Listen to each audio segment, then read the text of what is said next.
Hi, I'm Joseph Rand with HomebuyerTaxCredit.com, your leading resource for information about the homebuyer tax credit. So what's the marriage penalty? Well, it comes down to this. The homebuyer tax credit treats married couples very differently from the way that it treats unmarried couples.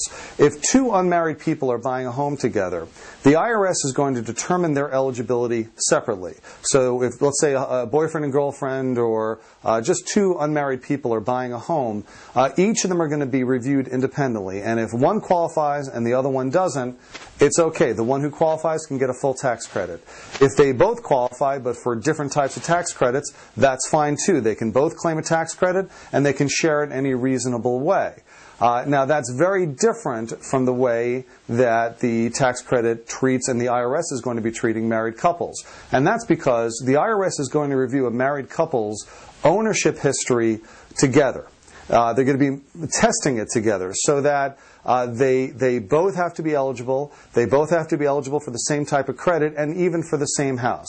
What do I mean by that? Well, we've counted up 4 potential marriage penalties in the homebuyer tax credit. The first is very simple. In order for a married couple to qualify for the homebuyer tax credit, they both have to be eligible.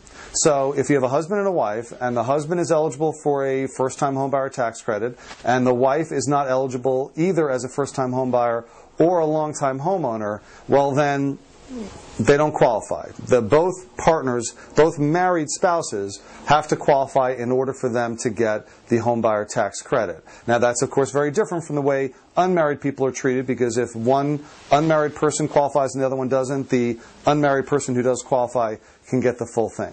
So the second type of marriage penalty is when both partners qualify, both spouses qualify, but they qualify for different credits.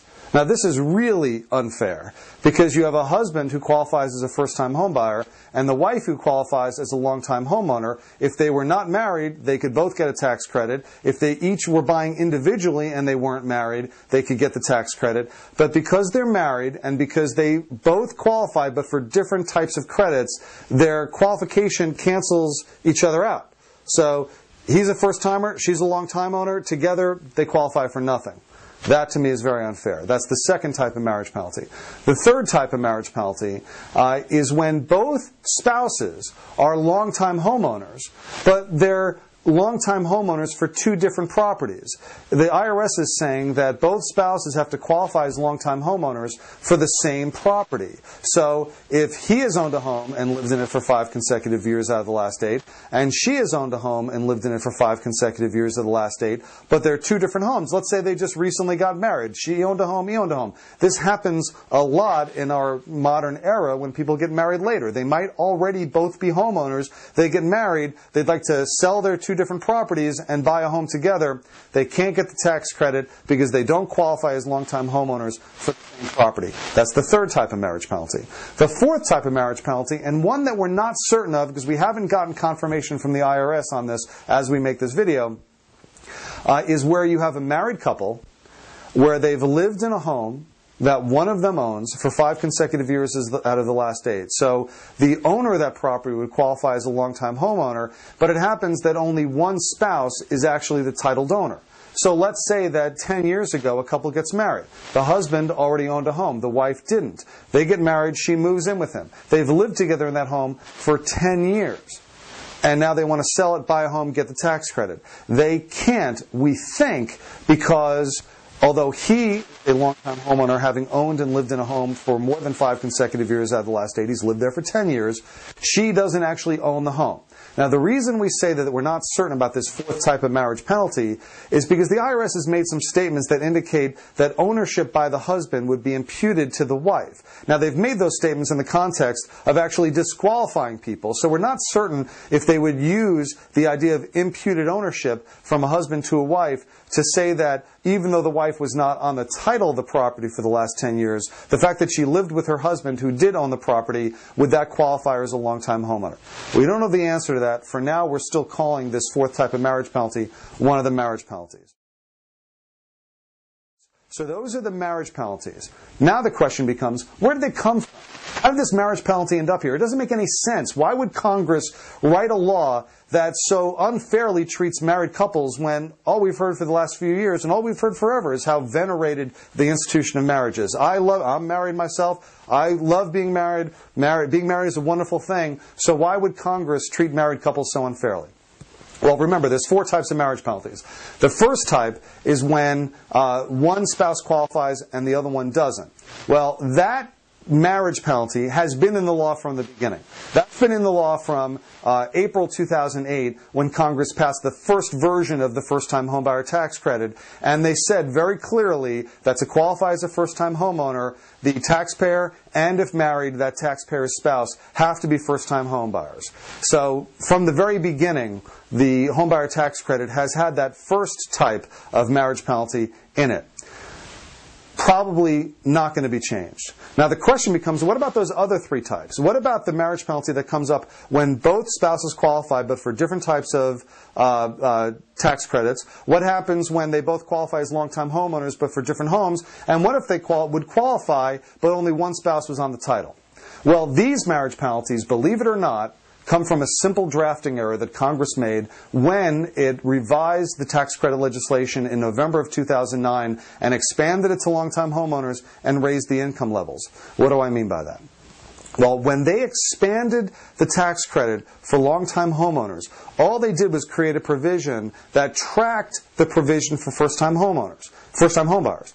So the provision for first-time homebuyers that had been in the legislation since April 2008 that said to qualify as a first-time homebuyer, the taxpayer and, if married, the taxpayer's spouse have to be first-time homebuyers. Well, they did the same thing, Congress, when they wrote the provision for long-time homeowners. They said the spouse, or the taxpayer, and, if married, the taxpayer's spouse have to both qualify as long-time homeowners.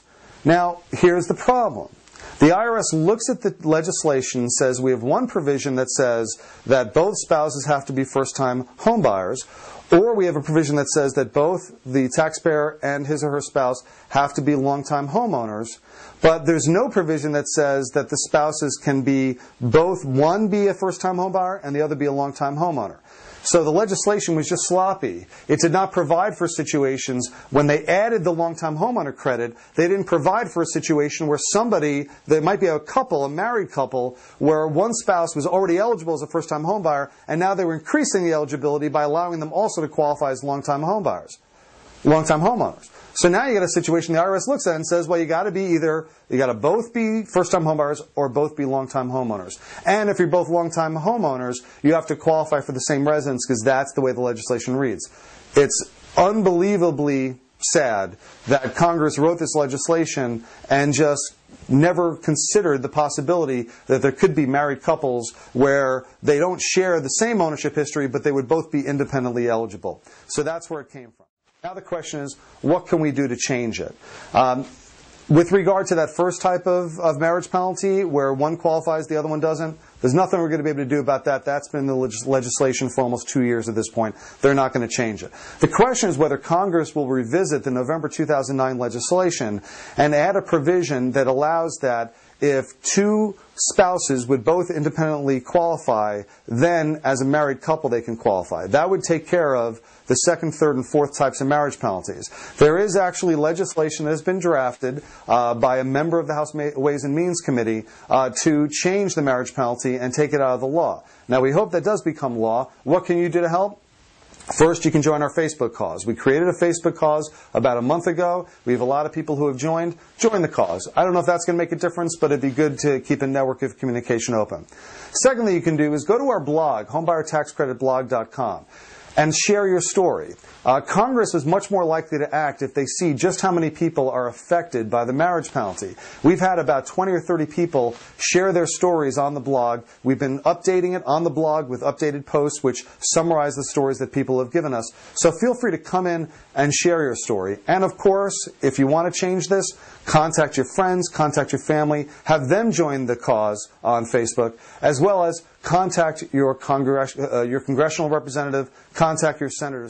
So we hope you found it helpful. As always, if you have any questions about the tax credit, you can come to our site, homebuyertaxcredit.com. But of course, before you make any decisions, you should check with your accountant. Hope you enjoyed the video. Have a great day. Thanks.